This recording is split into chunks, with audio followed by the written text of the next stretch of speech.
Halo Sobat Makan, tahukah kamu, masyarakat yang sudah mulai sadar pentingnya protein hewani untuk menjaga kesehatan tubuh menyebabkan konsumsi daging dan produk hewani lain meningkat.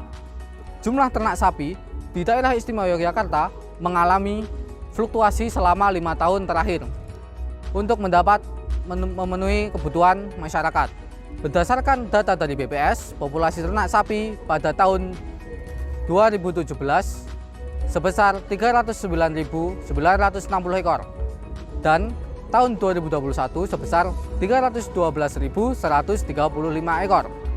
Semakin banyak ternak yang diternakan, maka jumlah rumput yang diperlukan untuk pakan ternak tersebut akan semakin meningkat.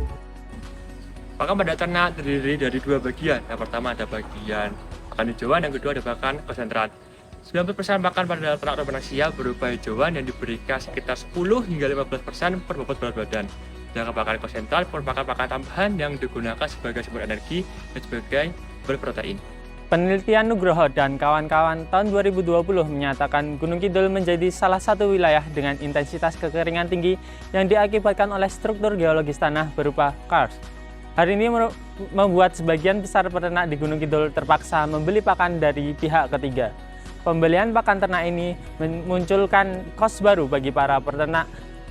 Di sisi lain, terdapat masyarakat Gunung Kidul memilih untuk alih fungsi lahan pertanian atau perkebunan menjadi lahan pakan. Dua fenomena utama di Gunung Kidul menjadi persoalan yang perlu diamati. Analisis value chain menjadi instrumen yang tepat untuk mendalami fenomena sosial peternak dan petani rumput di Gunung Kidul. Hasil analisis value chain menjadi langkah awal untuk mencari solusi agar tercipta keseimbangan sosial. Mengingat, pakan ternak merupakan suatu kebutuhan utama sebagian besar masyarakat Gunung Kidul. Tujuan pada penelitian ini yaitu yang pertama, untuk mengetahui sistem value chain penjualan rumput pakan ternak di daerah Gunung Kidul. Yang kedua, untuk mengetahui proses pembentukan harga value chain rumput pakan ternak. Yang ketiga, untuk mengetahui teknik pemasaran rumput pakan yang dilakukan oleh petani rumput pakan ternak. Dan yang keempat itu untuk menganalisis cara peternak untuk dapat mencukupi kebutuhan pakan ternak.